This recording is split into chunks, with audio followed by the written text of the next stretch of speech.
오늘은 그 천년왕국, 천년왕국이 과연 어떤 모습인가, 또 천년왕국 이후에 예수님께서 Great White Throne Judgment라고 하는 백보자 심판, 마지막 심판의 모습이 있는데 그 심판의 모습이 어떤 모습인가 저희가 함께 살펴보려고 합니다.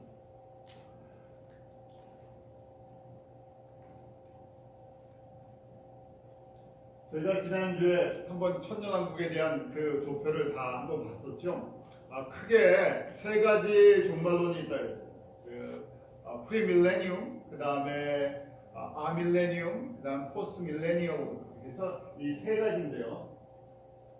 이 세 가지의 차이, 굳이 이제 차이가 뭐 어떤 차이가 있나 하면요. 쉽게 생각하시면요. 이거예요. 이 천년, 이 밀레니엄 킹덤을 진짜로 믿느냐 믿지 않느냐의 차이. 쉽게 말해서 제가 지금 저는 프리밀레니엄 포지션에 있다 그랬어요. 전천년 입장에서 제가 설명을 드리는 건데, 전천년이라는 것은 이 밀레니엄 킹덤, 이 천년 왕국을 실제 천년 동안 예수님이 오셔서 재림하셔서 천년 동안 이 땅에 다스리는 나라로 보는 거예요. 그런데 아밀레니얼이나 포스트 밀레니얼에는 저 무천년과 후천년은 이걸 그냥 영적으로만 생각해서요. 그건 진짜 그것이 아니라 이 교회 시대가, 쉽게 말해서 교회 시대가 천년왕국 시대다라고 생각합니다. 이걸 그대로 보지 않고 저희가 살고 있는 예수님이 십자가에 부활하신 이후에 그냥 이 모든 기간이 그냥 밀레니얼 피리어드다 생각하는 것이 밀레니얼, 라는 것이 없다는 거예요. 노 밀레니얼, 천년왕국이 없다고 생각합니다. 그것이 이제 무천년주의고요. 그 다음에 포스트 밀레니얼은 교회 시대가 어느 시점부터 모든 것이 좋아진다는 거예요. 그래서 이제 optimistic하다 그러는데 낙천적인 거예요. 점점 세상도 좋아지고 교인들도 좋아지고 그러다 보면 자연스럽게 이 기간이, 이 좋은 기간이 밀레니엄 피리어드다 이렇게 생각합니다. 그런데 성서는 분명히, 성경은 제가 오늘 말씀을 보지만 성경 분명히 천년왕국이라는 이 시간을 정해놓고 예수님이 이 땅에 오신 다음에 그 다음에 천년왕국이 있다라고 이제 말씀을 해주고 있어요. 그러고 나서 이제 천년왕국 끝에 사단이 잠깐 풀려나는 시간이 있어요. 오늘 거기서부터 이제 말씀을 보고 저희가 이 천년왕국이 끝난 다음에 사탄이 풀려나서 곡과 마곡의 전쟁이 있다. 제가 이거 나중에 설명. 자, 곡과 마곡의 전쟁이 있다고 이제 설명이 나오는데, 그럼 저희가 이제 그런 거예요. 천년왕국의 모습이 그럼 어떤 겁니까? 성경에 천년왕국에 대해서 뭐라고 기록이 되어 있습니까? 그런데 천년왕국, 이 밀레니엄 킹덤에 대해서 자세히 기록이 되어 있지 않아요. 오늘 나오는 본문과 몇 군데 잠깐 비춰져 있어요. 그럼 왜 이렇게 조금 집어넣습니까? 좀 저희 궁금하잖아요. 이게 어떤 기간입니까? 좀 많이 기록해 주시면 사람들이 훨씬 잘 믿을 텐데, 그런 생각을 해요. 이게 왜냐면요, 잠깐 지나가는 시간이기 때문에. 성서적으로 왜 그러냐면 저희가 성서적으로 성경의 시간이에요. 성경의 시간은 우리 구약 4000년이라는 거예요. 아담의 타락 이후 4000년. 그 다음에 신약 시간은 지금 저희가 신약교회 시간이 지금 2000년이에요. 2000년. 그래서 이렇게 생각해보면 천년왕국이 되면 이 7000년이 되는데 7이라는 7이라는 것이 하나님의 구원 숫자잖아요. 완전 숫자, complete number인데 저희가 하나님께서 6일 동안 일하게 하시고 7번째 날은 안식하는 날, 쉬는, 저희가 주님과 충분히 교제하면서 이런 시간이, 이 천년왕국은 회복기다 생각합니다. 그래서 그럼 이 천년왕국 동안에 어떤 일들이 있습니까? 저희가 기본적인 거예요. 기본적으로 사탄은, 마귀의 왕인 사탄은 어디에 가 있어요? 무저갱의 바로니스 핏, 지금 무저갱의 죄에 가 있는 천년 동안. 그래서 미혹하는, 사람들을 속이지 못해요. 그러니까 사람들이 쉽게 말해서 죄에 노출이 되지 않는다는 거예요. 예수님이 다스리시는 기간이, 예수님이 왕의 왕으로 오셔서 만왕의 왕으로서 직접 다스리세요. 그래서 그 내용이 어떤 모습일까? 우리 성경의 두 군데가 저희 천년왕국에 대한 모습을 보여주는 모습이 있어요. 그것이 첫 번째가 이사야 65장 20절에서 23절이에요. 이사야 선지자가 이렇게 예수님께서 오셔서 다스리는 나라는 이런 나라다 하고 보여주셨어요. 그 내용을 한번 같이 읽어볼까요? 65장 20절 21절 우리 한번 같이 읽죠. 시작. 거기는 날수가 많지 못하여 죽는 유아와 수완이 차지 못한 노인이 다시는 없을 것이다. 곧 100세에 죽는 자가 아이겠고 100세 못 되어 죽는 자는 저주받을 것입니다. 그들이 가옥을 건축하고 그곳에 거하겠고 포도를 재배하고 열매를 먹을 것입니다. 이사야 선지자가 이제 메시아가 오면 이런 나라가 세워진다는 거예요. 메시아 킹덤이. 그런데 실제적으로 이런 나라가 있지가 않았어요. 예수님이 초림하실 때는 저희가 잘 아는 것처럼 속죄양으로 sacrificial lam으로 오셨기 때문에 예수님이 오셔서 이렇게 통치하지 않으셨어요. 그래서 저희가 이 이사야가 이 예언하는 이 말씀은 예수님이 다시 오셔서 만왕의 왕, 만주의 주로 오셔서 다스리는 나라라는 거예요. 그런데 거기 보면 날수가 많지 못해 죽는 유아와 수완이 차지 못한 노인이 없다고 되어 있어요. 그러니까 어린아이나 이 나이가 젊은 사람이 별로 없다는 거예요. 얼마씩 산다고요? 1000년씩 살게 돼요. 천년왕국에 있는 사람은 일반적으로 쉽게 생각해 천년왕국은 죽음이 없어요. 일반적으로 죽음이 없다고 생각하시면 돼요. 자, 7년 환란이 끝나고 순서를 기억하세요. 7년 환란이 끝나고 누가 붙잡힌다고요? 사탄이 붙잡혀요. 사탄만 붙잡히는 거예요. 사탄의 쫄개들은 남아있어요. 사탄이 붙잡히는데 사탄이 모든 속이는 거에 왕이기 때문에 속임이 없어요. 사탄만 무적행에 갇히고요. 그 다음 예수님이 직접 통치하세요. 얼마 동안에요? 1000년 동안. 그래서 그때 천년왕국에 들어간 사람들은 일반적으로 다 1000년씩 살아요. 그래서 지금 이런 표현이 유아나 수완이 차지 못한 노인이 없다. 다 일반적으로 1000년씩 산다는 거예요. 그런데 뭐라고 표현이 되어 있냐면 100세에 죽는 자가 뭐라고요? 그러니까 이거는 새하늘과 새 땅, 천국이 아니라 이 땅의 천년왕국이라는 얘기예요. 100세에 죽는 사람이 뭐라고요? 아이라는 거예요. 그 다음에 100세가 되기 전에 죽으면 무슨 얘기예요?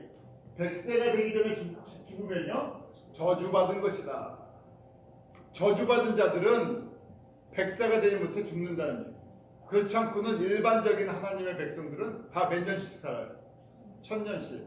1000년씩 사는 것이 우리 성서 역사에 언제 있었습니까? 아담 타락 이후 노아 홍수 전. 그때 아담도 930세, 무드셀라 969년 이렇게 살았었어요. 다 그때는 1000년씩 살았었어요. 무슨 얘기가 이제 여러분들이 이걸 이해하시려면 천년왕국을 이해하시려면 에덴 동산이 있은 다음에 아담이 타락하고 쫓겨나면서 생명이 줄어들어서 영생을 잃어버렸어요. 하나님의 영이 떠나고 죄가 들어오면서 그러면서 1000년씩 살았어요. 1000년이 살다가 노아의 홍수 이후에 사람의 수명이 120년, 우리 현재 수명으로 바뀌었어요. 그래서 성서학자들이 노아의 홍수로 인해서 우리가 사는 환경, 이 생태계, 지구 모든 것이 지금의 모습으로 변했다는 거예요. 그 이전에 1000년씩 살라 그러면 이 환경 속에서는 1000년을 살 수가 없어요. 저희가 늙어버리는데 이 상태로 어떻게 1000년을 삽니까? 못 살아요. 그래서 지금 천년왕국은 그 기간으로 다시 변화되는 거예요. 근데 그때는 나빠지는 상황이고 지금은 완전해지는 상황으로 가요. 그래서 여러분이 천년왕국을 생각하시려면 아담 타락 이후부터 노아의 홍수 때까지 그때 기간을, 그러니까 창세기 3장부터 6장까지 어떤 상황이었나를 기억하시면서 다시 백투 그 시간으로 돌아가는 거예요. 나빠지는 것이 아니라 완전해지는 상황. 그래서 그것에 그 상황이 나빠지는 거에 정반대 개념이에요. 그럼 훨씬 저희가 천년왕국을 이해하기가 쉬워요. 자, 그 다음으로 볼까요? 가옥을 건축하고 그것에 거하고 포도원을 재배하고 열매를 먹는다. 뭡니까? 그냥 우리가 지금 사는 일상생활, 농사 짓고 집 짓고 살아간다는 거예요. 그런데 아담 타락 이후에 하나님께서 저주를 주셨죠. 이렇게 농사를 짓고 집을 지어도 보호하지 않으세요. 농사 짓고 땀을 흘리는데 노동을 하는데 그 열매가 제대로 맺히질 않아요. 엉겅퀴가 나고. 그래서 사람들이 한번 생각해 보세요. 왜 우리가 이렇게 복잡하게 삽니까? 왜 경쟁하면서 삽니까? 왜요? 우리 미래가 개런티가 안 되니까 그래요. 왜 공부하라, 좋은 직장 가라, 뭐 그렇게 왜 그럽니까? 공부를 혹시 잘하면 좋은 직장 가면 그나마 뭐가 라이프가 좀 개런티가 있는 것처럼 보이니까 그런 거예요. 그래서 어떤 컴퍼니들도 많이 생겨요. 인슈런스 컴퍼니들이 많이 생기는 거예요.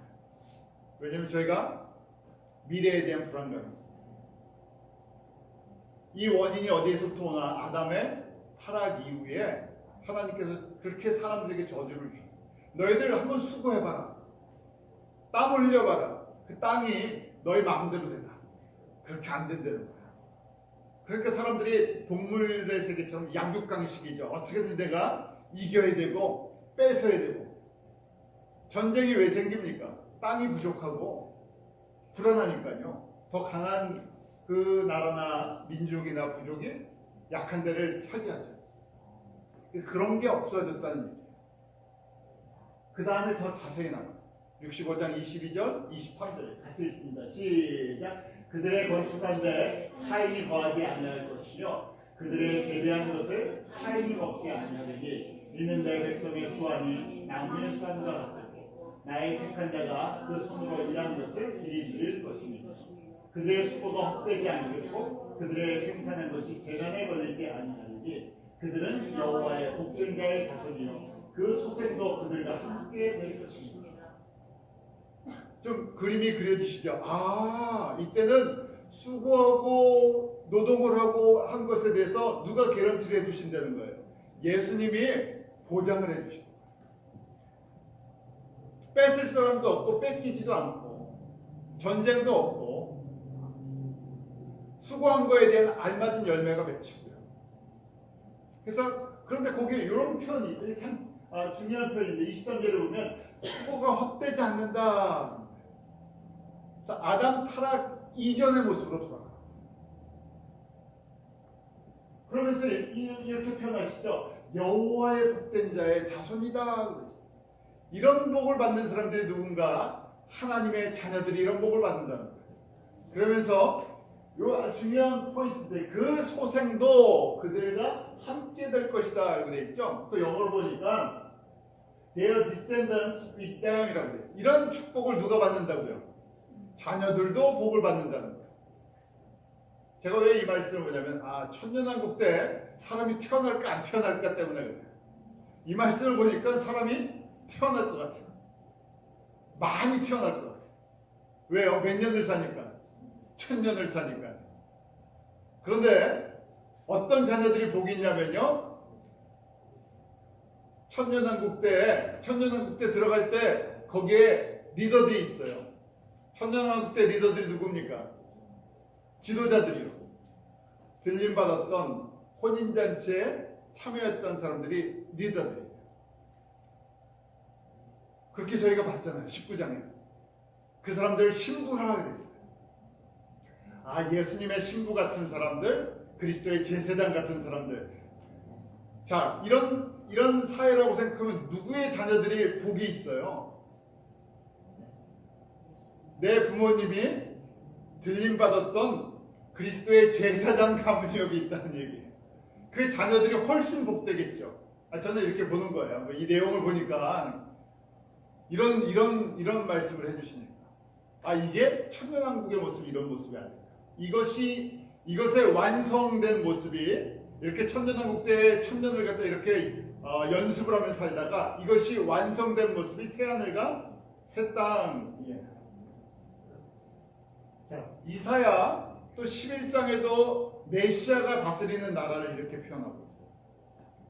우리 한번 6절, 7절 두 절만 같이 읽어보세요. 시작. 그때 이리가 어린 양과 함께 거하며 표론이 어린 염소와 함께 있으며 송아지 어린 사자와 살찐 짐승이 함께 있어 어린아이에게 끌리며 암소와 곰이 함께 먹으며 그것들의 새끼가 함께 엎드리며 사자도 소처럼 풀을 먹을 것이며.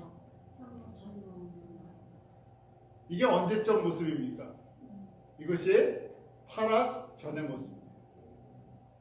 왜냐하면 원래 무슨 동물이 없었어요. 육식이 안 됐어요. 육식을 하나님 허락하지 않으셨어요. 이것이 타락 이후의 홍수 이후의 모습이 육식이 허용된 것이 양식이 부족하기 때문에 약육강식이 시작됐어요. 그래서 이 모습으로 다시 돌아가는 모습. 그래서 이것이 이 땅에서 예수님이 천년왕국 동안에 다스릴 때 그 원래 창조하신 창조의 모습으로 돌아가는 모습. 그리고 11장 9절에 이렇게 표현이 되어 있어요. 이사야 11장 9절 같이 읽습니다. 시작. 나의 거룩한 산 모든 곳에서 해됨도 없고 상함도 없을 것이니 이는 물이 바다를 덮음같이 여호와를 아는 지식이 세상에 충만할 것이다. 여호와를 인정하는 것, 예수님을 아는 것이 세상에 가득 찬다는 거예요. 왜요? 사단이 더 이상 잡혀서 속이는 미혹하는 일이 없기 때문에. 이것이 천년왕국의 모습이에요. 큰 그림이에요. 저희가 알 수 있는, 제가 이 말씀을 보면서 나눌 수 있는 한계가 여기까지예요. 더 이상은 그때 살아봐야 알겠죠. 제가 그런 소망이 있어요. 예수님 다시 오시면 첫 번째 우리가 예수님이 오실 때 어디에 들어가야 되겠습니까? 들림 받아야 돼요. 랩처돼야 돼요. 그렇지 않고 7년 환란에 남으면 어떻게 해야 되겠습니까? 7년 환란에 남는다고 합니다. 두 가지 길이 있어요. 가늘게 길게 살아야 되겠다. 어떻게든지 살아남기 위해서요. 버티면요. 7년 환란에 끝까지 버텨갖고 살아남는 사람은 어디까지 들어갑니까? 천년왕국에 들어가다. 그렇지 않으면 7년 환란에 어떻게 됩니까? 예수님을 증거하고 순교하게 돼 있어요. 짧고 굵고요. 이거는 굉장히 최고 영광의 자리. 왜냐하면 천년왕국 때 제가 그런 거예요. 천년왕국 때 도대체 누가 삽니까? 하는 거예요. 천년왕국 때 누가 삽니까? 왜냐하면 천년왕국 전에 사단이 붙잡혀서 들어가잖아요. 우리 20장 7절처럼. 그래서 20장 3절에 보면 미혹하는 일이 없다. 사람을 속이지 않아요. 그래서 어떤 사람들이 천년왕국에 들어갈까? 저희가 보면 첫째 부활에 참여한 사람들, 들림받은 성도들이랑 순교했던 사람들, 구약과 신약의 성도들, 유대인과 크리스찬, 우리 이방 성도들 중에서 랩처, 혼인잔치에 들어간 사람들이 첫 번째 그룹. 혼인잔치에 들어간 신부들, 그 사람들이 지도자들이죠. 또한. 두 번째는 7년 환란 때 살아남는 사람들입니다. 어떤 사람들이 살아남습니까? 다 죽는 게 아니에요. 한 인구의 3분의 2 정도가 살아남을 텐데 그 중에 성도들도 있고 비성도들도 있어요. 살아남은 사람도 들어가요. 세 번째, 제가 좀 전에 이사야 65장의 말씀을 통해서 또 11장의 말씀을 통해서 그때도 생육하고 번성하고 사람이 많이 늘어나겠다는 거예요. 왜냐하면 창세기 1장 28절 27절 우리 하나님께서 우리에게 주신 명령이 있죠. 생육하고 번성하고 땅에 충만하라, 땅에 다스리라. 그러니까요. 1000년 동안에 저는 이렇게 보는 거예요. 뭐 어디 다른 데는 모르겠어요. 이게 자세히 안 나오니까 계속해서 번성이라다가 했는데 특별히 하나님의 일반 백성들이, 하나님의 일반 자녀들이 많이 늘어나지 않을까 이렇게 봐요. 왜? 생태계가요 1000년씩 살 수 있는 거의 완전한 생태계의 자연 환경으로 변화되기 때문에 일부러 하나님이 의도적으로 그때 하나님의 백성을 많이 늘리시지 않을까 이렇게 봐요.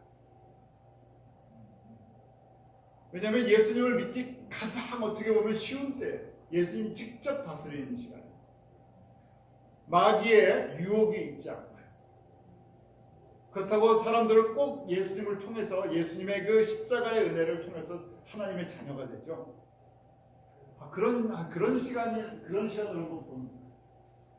그런데 왜 그러면 저희가 또 이런 의문을 갖고 있죠. 왜 사단을 풀어줍니까? 무적행에서 아예 어디로 보내면 되는 거예요?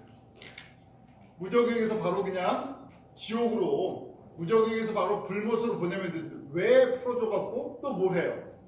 오늘 말씀 보니까 그렇죠? 풀어줘서 미혹한다 그랬어요. 곡과 마곡에서 성도들의 진과 하나님의 성을 둘러싸서 전쟁을 일으켜요. 곡과 마곡의 전쟁. 왜 얘를 이 사탄을 놔뒀을까? 그래서 가장 원천적인 질문이 아담을 타락하게 하고 우리의 이 인간의 역사 동안 왜 사단을 놔뒀습니까? 하는 얘기랑 똑같죠. 왜 사단을 애초에 하나님이 알고 계셨는데 사단을 붙잡아서 아예 지옥으로 보내버리시지? 왜 사탄이 움직여서 뭘 하게 만들어놨어요? 우리를 유혹하게 만들어놨어요. 아예 유혹받지 않게. 그런데 답은 뭡니까? 왜 허락하셨어요? 아시면서 우리를 훈련시켜 주시고. 나쁜 교관이에요. 교관인데 교관이 꼭 필요한데 나쁜 역할을 악역을 하는 거예요. 왜냐하면 우리에게 자유의지가 있어서 훈련을 받아야 돼요. 주님의 그 사랑과 은혜를 깨닫고 순종하는 훈련을 받아야 되는데, 그래서 저는 이 말씀을 보면서 우리 성서에 6,000년의 우리가 이 훈련의 기간이 있었는데, 우리 일반 성도들이요, 우리 이 천년왕국은 엑기스구나. 마치 이 그린하우스에서 1,000년 동안 예수님의 특별 보호를 받고 있는데 마지막에 잠깐 한번 훈련 시간을 허락하셔서 너희들도 한번 훈련을 경험해봐라. 잠깐. 그래야 공평하시죠. 잠깐 훈련을 시켜주시느라고 1,000년 동안 아주 그냥 평화의 시기를 갖다가 잠깐 그래도 한번 너희들 온실 속에서 잘했지만 특별 은총에 있었지만 잠깐 한번 경험해봐야 되지 않겠니? 하고 경험시켜주시죠. 무슨 경험이냐? 창조 목적 훈련. 우리가 잘 아는 것처럼 우리 인간의 역사 속에서 우리 특별히 성도들은 예수님의 이 창조 목적을 깨닫고 훈련받는 시간이죠. 왜 사람을 우리가 창조하시고 왜 우리를 어떤 훈련을 시키시나? 이 훈련이 우리가 마음과 성품과 뜻과 힘을 다하여 여호와만을 사랑할 수 있도록. 나머지 많은 변하는 것을 통해서요 유혹도 받아보게 하고, 그래서 이 하나님의 창조 목적을 깨닫고 순종하는. 우리 창조 목적에 대한 대표적인 말씀들이 나오죠. 이사야 43장, 또 골로새서 1장 16절. 왜 우리를 창조하셨나? 왜 우리를 만드셨나? 우리 골로새서 1장 16절만 같이 한번 읽어볼까요? 시작. 만물이 그에게 창조되되 하늘과 땅에서 보이는 것들과 보이지 않는 것들과 혹은 보자들이나 주관들이나 정사들이나 권세들이나 만물이 다 그로 말미암고 그를 위하여 창조되었다. 우리 피조물들이 고백해야 합니다. 창조주가 계시는데 창조주가 창조주의 영광을 위해서 우리를 만들어주시고, 그런데 특별히 저희를 하나님의 영광을 선포하도록 만들어주셨어요. 각자의 위치에서 이걸 잊어버리지 않는 것, 이걸 고백하는 것이 주님의 은혜죠.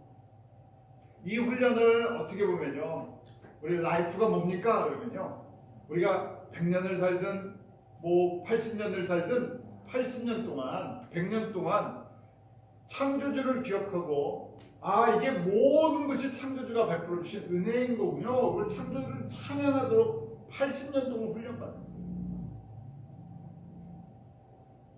그래서 저희 삶 속에서 이제 이 믿음인데요, 어느 상황 속에서는 한번 푹 찌르면 뭐라고 고백하게요? 주님의 은혜입니다 하는 것이, 주님이 주신 베풀어 주신 은혜입니다 하는 것이 언제든지 나오도록 이 고백을 하도록 해주시는 것이 우리에게 삶을 살아가는데 훈련받는 이유예요. 그래서 우리가 우리의 삶을 마칠 때, 언제가 될지 모르지만 마칠 때 성공했다 하는 것이 믿음의 눈으로 봤을 때 뭘 고백을 하면 돼요? 언제든지 찌르기만 하면, 누르기만 하면 무슨 고백이 나와야 돼요? 주님의 은혜였군요. 그 연습하시기 바랍니다. 복잡하게 생각하지 마세요. 저희가 어디에 사나 무엇을 하나 주님이 듣고 싶은 답이에요.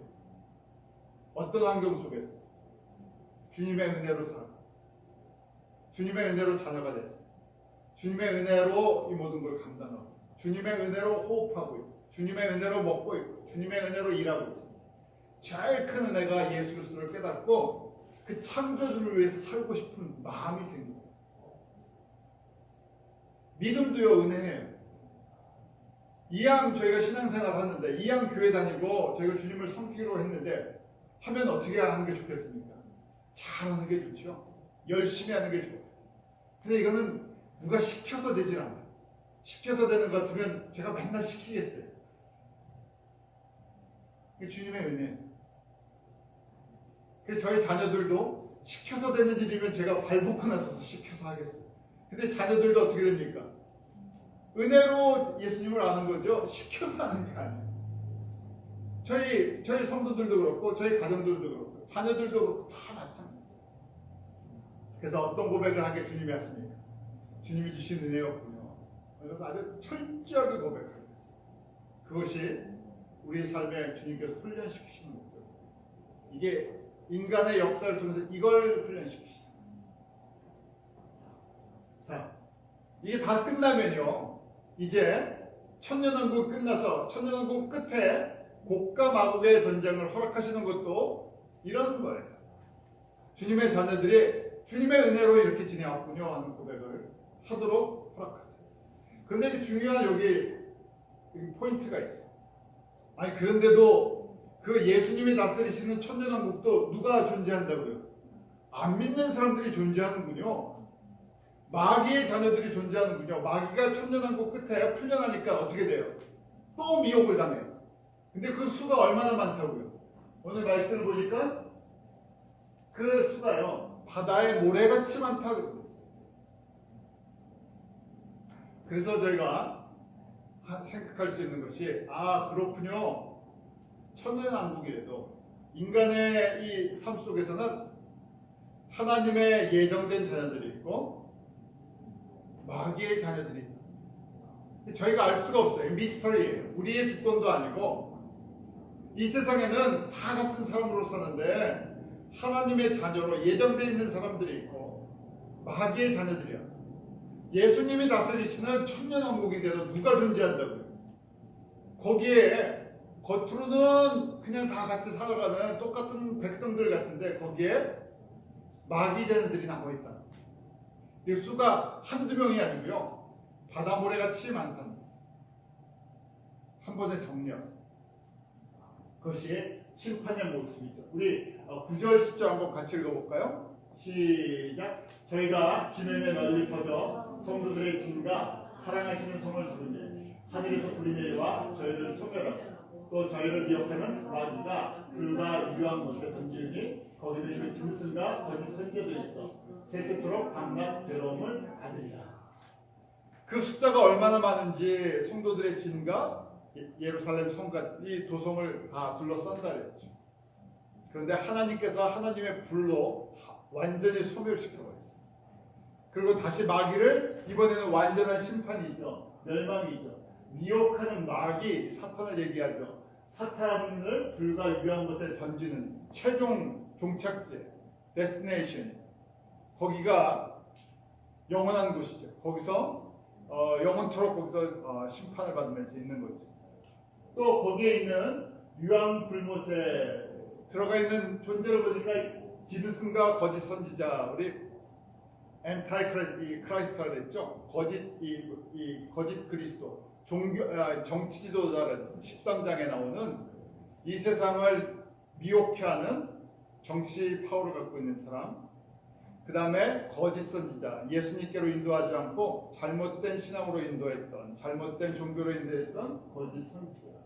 거기에 세세토록 영원토록 거기 같이 있으면서 괴로움을 당한다. 그래서 그런 불과 유황못, 우리가 지옥이라고 얘기하는 이 마지막 곳에 있는 존재들이 누군가 마귀의 부하들이에요. 그래서 사탄, 그 다음에 짐승, 정치 지도자, 거짓 선지자, 그 다음에 우상 숭배를 했던 추종자들. 자, 그러면 심판의 모습이 어떤 모습인가 그 다음에 예수님께서 Great White Throne Judgment라고 했죠. 예수님께서 백보좌에 앉아서 이제 심판하시는 모습. 그 모습이 이제 11절부터 15절까지 나오는데, 자, 우리 11절 한번 같이 읽어봅니다. 11절 시작. 또 내가 크고 흰 보좌와 그 위에 앉으신 자를 보니 땅과 하늘이 그 앞에서 피하여 감격하더라. 갑자기 모든 장면이 사라지면서요, 예수님의 보좌가 보이는데 이 심판의 보좌. 예수님께서 심판자로 오실 거를 이미 예수님이 이 땅 가운데 초림하실 때, 우리에게 생명을 주시러 오실 때 이런 말씀을 하셨어요. 요한복음 5장 22절을 보면 아버지께서 아무도 심판하지 아니하시고 심판을 다 아들에게 맡기셨으니, 생명을 주시는 생명의 주인 되시는 예수님께서 다시 오시면 그때 이 생명을 가지고 심판하는 권세를 갖고 있다고 말씀하셨습니다. 은혜의 시간은 예수님께서 은혜의 시간, 우리가 지금 교회 시대죠. 이 은혜의 시간 동안에는 생명을 주시지만 마지막 모든 것이 끝날 때는 심판자로 오시는 것을 말씀해 주세요. 그런데 그 심판의 기준이 무엇인가 보니까요, 오늘 12절에요. 13절, 12절에 보면 책이 2권이 나와요. 그래서 첫 번째는 거기 보면 죽은 자들이 물론 대수하고 보좌 앞에 섰는데, 모든, 쉽게 말해서 예수님을 안 믿고 죽은 자들이나 믿고 죽은 자들이나 다, 모든 사람들이 다 살아서 예수님 앞에 서는 거예요. 심판을 받으니까. 그 심판의 기준이 무엇입니까? 책들이 있다는 거예요. 첫 번째 보면 거기 책들이 펴있고 또 다른 책이 펴졌으니 두 종류의 책이 있어요. 첫 번째는 책들이라고 하는, 거기 보면 복수형으로 되어 있어요. 책들이라고 되어 있어요.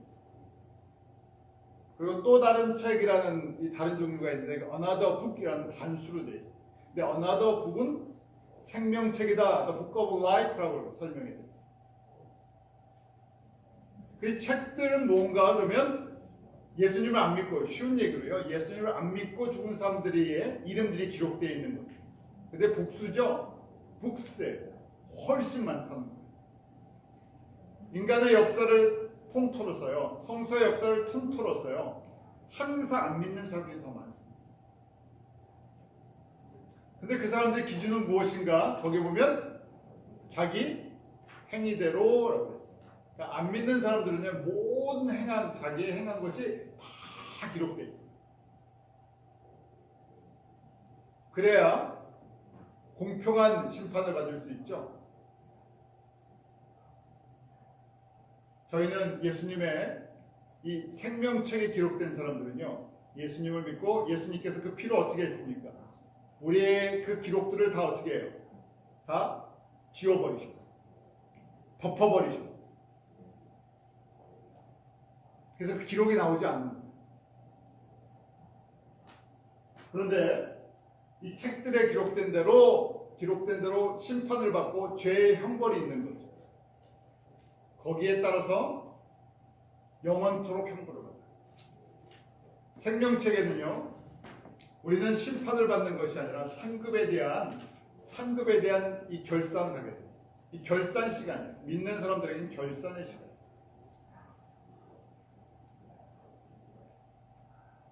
요한복음 5장 28절에 예수님께서 그러기 때문에 믿는 사람들에게는 생명의 부활로, 믿지 않는 사람들은 심판의 부활로 주님 앞에 다 서야 할 걸 말씀하죠. 5장 28절 29절 한번 같이 읽습니다. 시작. 이는 기이 여기지 말라. 무덤 속에 있는 자가 다 그의 음성을 들을 때가 오나니, 선한 일을 행한 자는 생명의 부활로, 악한 일을 행한 자는 심판의 부활로. 모든 사람이 예수님 앞에 섰는데, 예수 그리스도의 생명의 피가 있는 사람은 생명의 부활로 살기 위해서 사는데, 어떤 조건으로 사느냐? 주님의 그 상급에 대한 것입니다. 그리고 예수님을 믿지 않는, 예수님 피가 없으면요, 모든 것이 드러나는데, 거기서 심판에 대한 부활로 나타납니다. 그래서 이것을 우리가 둘째 사망이라고 해요. 왜냐하면 육신이 죽는 건 첫 번째 죽는 거예요. 우리가 육신이 죽는 건 첫 번째 죽는 거고, 심판을 받고 지옥에 가는, 심판을 받고 불못에 가는 건 영원토록 다시는 회복될 수가 없어요. 하나님과의 관계가 끊어진 걸 우리가 영적으로 사망이라 그러는데 다시는 회복되지 않는다. 이것이 지금 이제 심판의 모습입니다. 그래서 제가 이 말씀을 쭉 정리를 하면서요.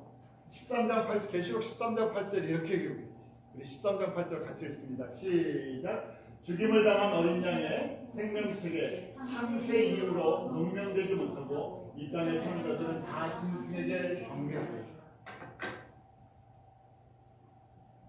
이게 생명책에 기록되는 것이요 얼마나 소중한 것인지를 보여줘요. 창세 이후에 아담이 타락한 이후에 이 생명책에 기록되지 않은 사람들은 아무리 세상에서 뭐 좋은 일을 하든 영향력을 끼쳤든 사람들에게 칭찬을 받든 뭐 돈을 많이 벌었든 뭘 했든 상관이 없이 다 지금 이 심판에 서야 되고요. 영원한 형벌을 받아요. 그런데 이 생명책에 예수 그리스도의 피로 덮임을 받아서 예수님의 이 생명책이 기록된 사람들, 그 사람들에게는요 이게 복이 있다는 거예요. 그래서 저희는요 복 받은 사람, 복 중에서도요 우리는 복을 엄청나게 받았어요. 왜요? 저는 이 땅에서 무슨 큰 환난도 없어요. 예수님 때문에 받는 큰 환난이 별로 없어요. 전 세계에서 제일 살기 좋은 곳에서만 골라서 살고 있어요. 모든 블레싱을 다 받았어요. 거기다가 저희는 지금 뭘 바라보고 있어요. 예수님이 다시 오실 이 메시지까지 듣고 있어요. 뭐 출입프예요. 출입프. 이거 모르면요. 이걸 모르고 그냥 예수님을 믿고 잘 지내면 그것도 복이에요. 그런데 예수님이 다시 오실 때 우리가 지금 예수님 오실 그 준비를 하고 어디에요? 들림받는 그룹에 혼인잔치의 신부들이 돼야 되는구나. 이 혼인잔치의 신부가 되면요. 예복을 입는 사람들이 되면 이 천년왕국의 제사장 리더가 되고요. 이게 제사장 훈련이야. 리더십 트레이닝 캠프죠. 이게 끝난 게 아니라 이 캠프 7년, 천년 캠프가 끝나면 어떻게 된다고요? 새하늘과 새 땅에 왕 같은 권세를 가져. 그때 규모가 이 땅 규모가 아니라 그랬죠. 우주 개념으로 바뀌어요. 저희가 고백할 게 뭐가 있습니까? 그래서 이 말씀을 보면서 이게 전부 주님의 은혜구나. 저나 여러분이나 이걸 매일 묵상하게. 우리 로마서 5장 8절이죠. 한번 같이 읽어볼까요? 시작. 우리가 아직 죄인 되었을 때 그리스도께서 우리를 위하여 죽으심으로 하나님께서 우리에게 자기의 삶을 박성하시고, 우리가 특별한 사람들이야. 우리가 죄인 되었을 때 우리가 예수님을 몰랐어요. 예수님께서 이미 우리를 위해서 십자가를 지셨어요. 깨닫지도 잘 못하는데 예수님께서 우리를 기다려주세요. 예수 그리스도의 이름을 듣게 하시고 예수님의 이 십자가의 피의 권세가 어떤 건지를 알아듣게 하세요. 그게 은혜예요. 이걸 만약에 지식으로 한다 그러면, 공부를 잘하는 사람만 깨닫는다 그러면 그건 은혜가 이게 안 되죠. 세상에 지식이 있든 없든, 세상에 물질이 있든 없든, 세상에 가문이 대단하든 안 하든 이 주님의 은혜로요 주시는 거예요. 근데 자녀만 삼아 주신 것이 아니라 우리에게 하나님 나라의 소망을 가지게 하시고요, 거기에 영광에 참여할 수 있는 기회를 주세요. 그래서 저희가 자랑할 게 없어요. 은혜를 아는 사람은요 자랑할 게 없어요. 에베소서 2장 8절에 사도 바울이 그렇게 저희들에게 고백하죠. 우리 한번 같이 읽어볼까요? 너희가 그 은혜를 인하여 믿음으로 말미암아 구원을 얻었나니 이것이 너희에게서 난 것이 아니요 하나님의 선물이라. 행위에서 난 것이 아니니까 아무도 자랑하지 못해요. 내가 잘해서, 내가 특별해서, 내가 뛰어내서, 내가 헌신해서, 내가 뭐 해서 한 거 아무것도 없다는 얘기예요. 주님께서 주신 은혜예요. 자, 다시 이 결론입니다. 우리 다 각자 적용하면요, 우리가 사는 날 동안에 각자 우리에게 주신 생명의 수완이 있잖아요. 환경이 있고 가정이 있고. 우리에게 원하시는 게 뭐가 있습니까? 하나님의 자녀인 우리에게 이 고백이 주님의 은혜였군요. 이 고백을 쉬운 얘기를 해요. 이 고백을 잘 하면요 무슨 가능성이 있겠습니까? 틀림 받을 가능성이 있어요. 예복 입을 가능성이 있어요. 다른 거 없어요. 매 순간 진심으로 주님의 은혜군요. 이거 고백을 잘하는 신앙 이게 믿음이에요. 십자가에서 나를 위해 죽으시고 부활하신 그 주님이 왜 나를 이렇게 사랑하십니까? 나에게 베풀어 주신 특별한 은혜군요. 저희가 언제든지 이렇게 탁 누르면요 어떤 환경 속에서 탁 누르면 뭐가 나와야 돼요? 주님의 은혜. 잘 될 때만 그러는 거야. 잘 되면 사람들이 다 주님의 은혜예요, 주님의 은혜예요. 뭐 안 될 때 누르면요, 안 될 때 눌렀을 때 그게 나와야 돼. 그게 진짜 은혜예요. 저도 그렇고 여러분도 그 훈련 잘 받고 주님 앞에 주님 오실 때 무슨 소리를 들을 수 있는 나팔 소리를 좀 들을 수 있는 그런 은혜가 임하기를 원합니다. 기도하겠습니다. 하나님 아버지, 저희들에게 베풀어 주시는 매 순간 그 십자가의 은혜를 저희로 깨닫게 하시고 간직하게 하시고 고백하게 하여 주시옵소서. 사도 바울의 고백처럼 그 은혜를 인하여 믿음으로 말미암아 우리가 하나님의 자녀가 되었습니다. 또 하나님의 나라를 깨닫고 주님 다시 오심을 예비하는 이런 믿음을 저희 사랑하는 모든 성도들 갖게 하시고 우리가 매 순간 범사의 주님을 인정하고 고백하고 주님의 주권 가운데 온전히 거하기 원합니다. 주님의 다스리심이 사랑하는 성도들, 가정들, 기업들, 자녀들 가운데 넘쳐나게 하여 주셨습니다. 저희가 항상 우리를 창조하신 창조주 예수 그리스도의 이름을 높이며 사랑하는 믿음의 귀한 지체들 되게 하여 주시옵소서. 예수님의 이름으로 기도합니다.